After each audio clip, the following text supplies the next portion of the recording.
Each one of these little ones is anywhere between 5 to 7 feet in length, all about 5 to 7 years old. They're all going to weigh anywhere between 50 to 100 pounds. Now, a fully grown female alligator is going to be around 10 to 12 feet in length, weighing in around 2 to 400 pounds fully grown. Male American alligators are going to get around 600 pounds and be about 16 feet in length. However, these animals can get as long as 18 feet and weighing in at over 1,000 pounds. So you can see these little ones have quite a bit of growing to do. Now, you can find these animals here in Texas, but you can also find them as you fall along the Gulf Coast. So Louisiana, Alabama, Mississippi, Florida. There are even populations of these animals as far north as Virginia. And they do prefer fresh water, so lakes, rivers, streams, and ponds. However, they have been found in estuaries where you're getting a mixture of fresh and salt water.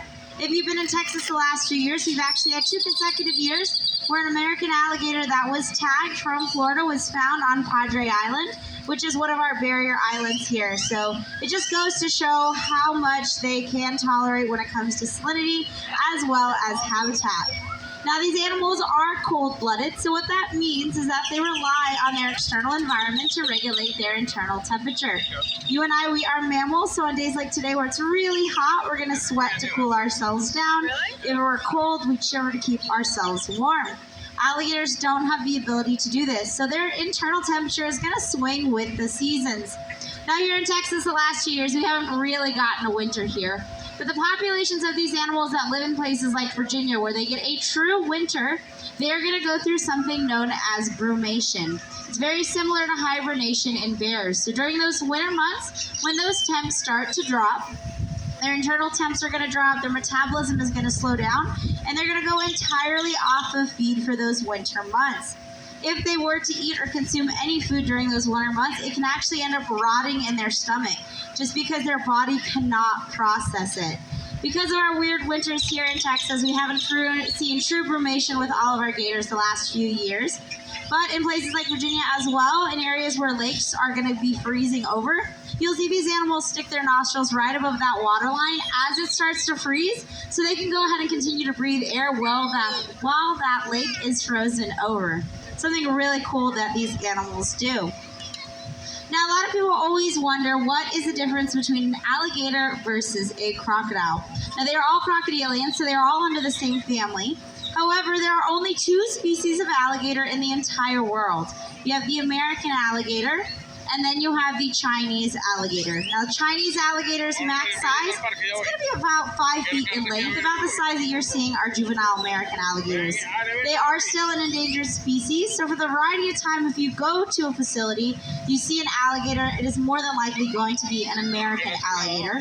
But to tell the difference between them and crocodiles, the easiest way to tell is going to be looking at their nostrils. So when you're looking at their snout, you're going to see our alligators have a rounded or U-shaped snout.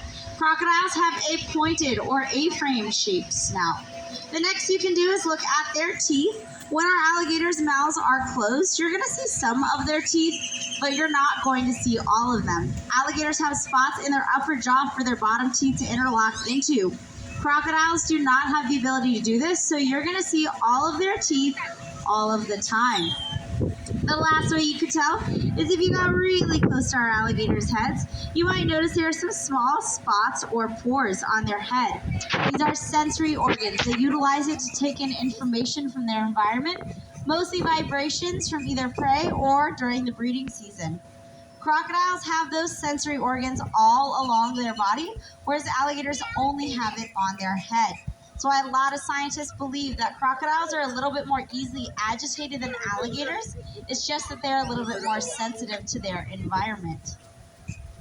Now, these animals do something also fairly impressive for reptiles. So reptiles are known for being absolute terrible mothers for the most part. When a sea turtle is pregnant, she's going to come onto land. She'll dig a nest, lay her eggs, and then say, good luck. I hope some of you guys make it to adulthood. Alligator and crocodilian moms are entirely different.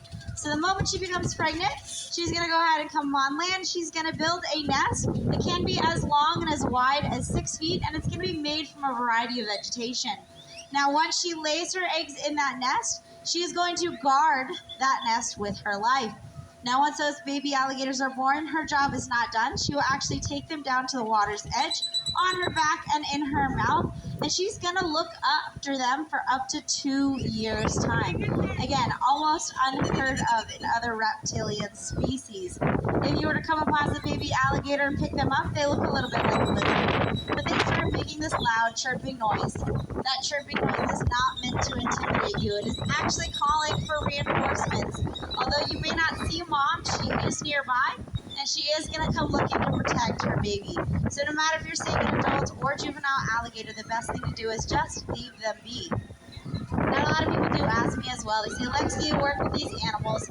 You said they're native to Texas, so what if I'm floating the canal next weekend, I'm on my tube, and I look over and there is an American alligator sitting on the bank? What should I do? So the first thing I want you guys to always remember is take people with you, no matter where you go, that are slower runners than you are. I'm kidding, guys. Please don't push over grandma in her tube. The first thing I want you guys to do is turn and actually run in a straight line. Say, hold on, Alexia. My mom told me that when bees were chasing me, I should run in a zigzag motion. Your mom was correct for bees, but I want you guys to think about what these animals predate on naturally in their environment. Fish, small mammals, and birds. Prey items that when spooked move in that zigzag motion.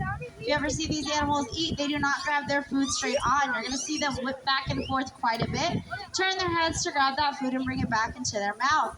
So running in a straight line gives you your best chance at getting away. Now these animals, although they do have little legs, have been clocked on land going as fast as speeds as 26 miles per hour.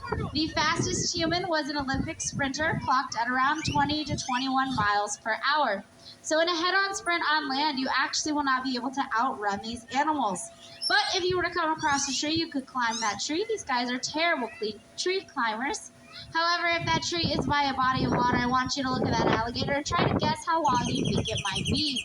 They are pure muscle, and they can actually projectile their body 2/3 of their body length out of the water to grab prey items out of trees.